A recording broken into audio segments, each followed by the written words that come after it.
This reaction is a bimolecular kinetic experiment, all right?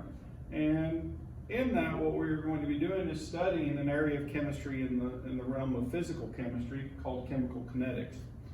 And so chemical kinetics define how fast things go in terms of the rate of the reaction. And we can also write a term called a rate law. And from that rate law, we can determine what's called the rate constant. And so we're going to determine the rate law today and then find the constant and the orders of reaction for this particular reaction. All right, so a little bit of background about reaction rates.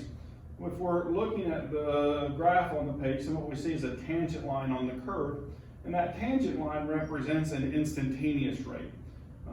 Instead of doing it in that fashion, we are going to actually look at the average rate as a function of time. And so what we're going to do is look at the change in a specific concentration over a specific time interval. And so we can literally look at that as the change in the concentration of the reactant divided by the change in time. And this is a loss of concentration, so it's a negative sign in terms of that change. If we were looking at the product, then it would be a positive sign. The gain in product related to the change in time would be the rate of reaction, or the average rate of reaction. So that's what we're actually going to look at today, and we're going to monitor that in that way. And then there's some things that we're going to be holding constant, right? We're going to be holding the particle size constant. We're going to try to hold the temperature constant for the reaction. And then we're going to not be using a catalyst. So the one variable that we're going to look at is the effect of concentration on the rate, right? And so if the concentration does affect the rate by increasing it, then what we would see is a kinetic relationship to that, all right? A first order or greater reaction in terms of the rate law. And so that's what we're investigating for this experiment. So as I said before, we're going to be using the change in concentration over time. So this is an equation that we're going to utilize today in our experiment. The other equation that we're going to look at is what's defined as the rate law. And if we look at the rate law, then what we find is the concentration of A with respect to the order of A times the concentration of an additional reactant B to the order of, and we could continue this if there were 3 reactants that were participating. And those are defined with this equation as being the rate law, all right? So A and B represent concentrations in moles per liter, and K is considered to be the rate constant here in blue. And then A and B, and if we had additional terms, those coefficients, or not exponentials, excuse me, tell the order of the reaction. And so anyway, and depending on if it's a 1, then it would be first order with respect to that species. And then for the overall order, then it's a summation of A and B, and we could describe that in that fashion. And so you're going to learn to do that. This is a bimolecular rate law, so you guys are going to know your reaction and be able to substitute A and B for the compounds that we're looking at. Experimentally, we're going to determine the orders by graphing data, and then we'll talk about how that works. And then once we have A and B, and we have a reaction rate, then we can calculate the reaction constant for this reaction. And we can do this for multiple experiments. And so our goal today is to do that. And so this is just defining what I had said on the previous page. And so A is the order with respect to the concentration change in A, and B is the order with respect to the concentration and change of B, and A and B equal the overall order of reaction. So if this A were 1 and B were 1, then the overall order would be 2, or a second order reaction. And so we're going to determine that for today's reaction. Your textbook actually looks more at unimolecular reactions. And so those unimolecular reactions only contain 1 species, and so that 1 species goes to products, and it could be a decomposition, for example. And so when that occurs, then the change in A divided by the change in time is equal to the rate law, which is K times the concentration of A to the power of A.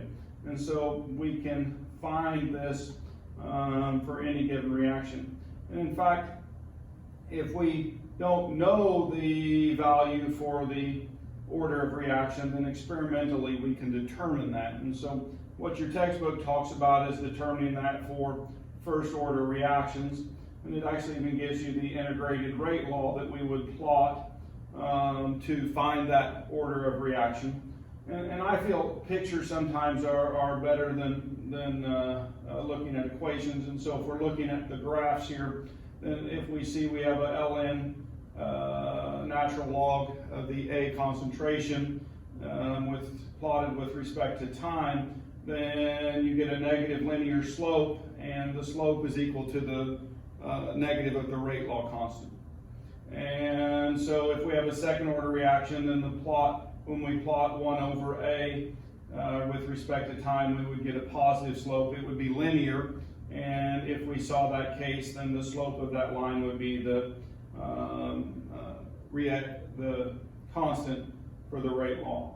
And then if we have a zero order reaction, a plot of concentration versus time, if you notice with this plot, the change in concentration doesn't change the rate of reaction. We have a constant change in concentration, and so it's not changing over time. And so when we're looking at that, the slope is negative, the rate constant, K. And so anyway, so those are three cases in terms of unimolecular reactions where plots are made to determine the rate of reaction. Now, our reaction, as I said, is bimolecular. And so what I want to do is start looking at the equation itself. And so instead of having A going to product, we have A plus B going to product. And so we have two species involved in this reaction. So it's going to change the mathematics a little bit. And so what we're going to look at is how do we express this. Now the first thing we would do is write a rate law, and so that rate law, I'm going to give it to you, and it's rate equals K times the concentration of I minus, which is here, the first reactant, and to the power of the order for that particular species, and then the concentration of the second species in the reaction to the order, and B. And so what we're going to do is run 5 experiments where we time the rate of reaction to actually build graphs. And the way that this is set up is we're going to manipulate the experiment in such a way that we can do 5 runs and make 2 graphs, which will allow us to find the exponents A and B, or the order of reaction. So anyway, so A and B are determined experimentally, and then we're going to calculate from those experiments K. So that's kind of the strategy for today's reaction, all right? So first we're going to determine A and B, and then determine the rate constant. All right. Helpful is to know some language, and so to work on some of our polyatomic ions. Then persulfate is S2O8 2-, thiosulfate is S2O3 2-, and then of course you guys should already know sulfate, SO4 2-. And so it's sometimes easy to confuse these, and so I want you to pay very close attention when you're looking at the reactions to know which species you have, okay? It's very important in being able to identify this. Now, here's our reaction we had on the previous page. This is our reaction for today. And if I'm looking at this, the product from this reaction is iodine, all right, and sulfate, and so or the sulfate ion. And so this iodine is very important in this because it's going to allow us to see the endpoint of the reaction. Now, as this progresses, more and more iodine is formed, and so if we put some starch in there, the color of the solution will be a dark blue, and so it's very easy to see when it changes color. Now, if we do this reaction without the second reaction present, okay, then each of the 5 experiments would turn blue immediately and it would have no value. So what we're going to do is put in a second reagent, which is going to be a delay, so the indicator doesn't show up until all of one of these 2 species is used up. And once it's used up, or excuse me, all of this species is used up, and when that happens, then iodine will form and it will turn blue. So what we're going to do is put a constant thiosulfate concentration into the reaction vessel. And so as iodine is formed, the iodine reacts with the thiosulfate and converts the iodine to iodide. And that iodide then can react with the persulfate and produce more iodine. Once this is used up, then it turns blue. And that's kind of what this is saying up here in this text. So, now, what that means is that as we change the concentration of S2O8 or the persulfate, and as we change the concentration of the iodide in any given experiment, then if the concentrations affect the rate, then the reaction will run faster as we increase that concentration. And so, all right, mathematically what we're going to do is, if you look at the rate law, these two terms are involved in that rate law. And so if I mathematically take the log of both sides of this equation, all right, algebraically, we're just rearranging the equation or making it more usable for us. And so then if I have log rate equals the log of k, or the times the rate law, and then I distribute that, I end up with this expression, okay? Now, what our experiment does is it holds for 3 experiments the concentration of the persulfate constant, and for 3 experiments the iodide constant. And we also add some other ions to maintain ionic strength. But what I'm going to do then is I should be able to make 2 plots, all right? And so if you consider it this, log of k is a constant, and if I hold this constant, then these 2 terms combine, right? And so I have log rate a times the log of I minus plus a constant, these 2 terms.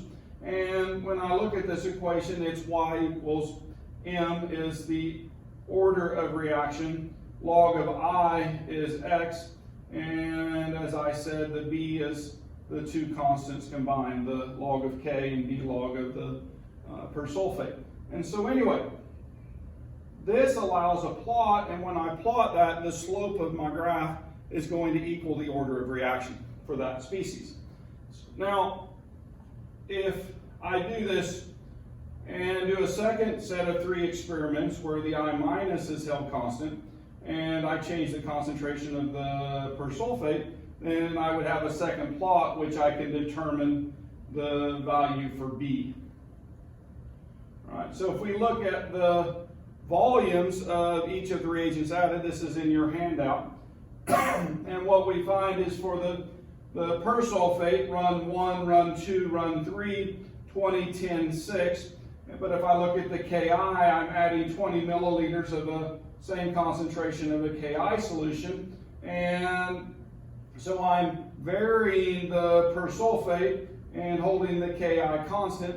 And then in runs 1, 4, and 5, I have the persulfate 20, 20, 20, and the Ki 20, 10, 6. And then the other species are to help hold the ionic strength constant, other than this last one, and as I described in the chemistry, this is our delay. The thiosulfate is the delay chemistry to allow that to be timed. And so anyway, this is a really cool experiment, and if you practice this at known concentrations and known temperatures, then you can actually time these changes to music and so on, and or make magic, as some people like to say. All right, so as I said, you're going to make 2 graphs. The first graph is going to be the log of rate versus the log of the iodide concentration, and the slope of that is going to be A. And the second one is going to be log rate versus log of the persulfate concentration, and the slope of that is going to be B. And so once you find those, then you can plug them back into the rate law equation for any run to find the rate law constant. And so anyway, those calculations are described in your lab handout in this portion of the lab. So anyway, so I want those 2 graphs. Be sure and label those appropriately and put the proper units on and so on. So anyway, The last slide that I have is safety. All right, today's lab we're going to wear safety glasses, and we'll put the chemicals in the appropriately marked containers. So I'm looking forward to seeing you guys in lab this week. I hope that you enjoy this lab. It's a very fun reaction, and we get to see, in a sense, chemistry magic, because it changes instantaneously from transparent to a dark blue in color, colorless to dark blue in color. So it's a very nice, fun reaction. All right, have a great day, and don't forget to take the lab quiz.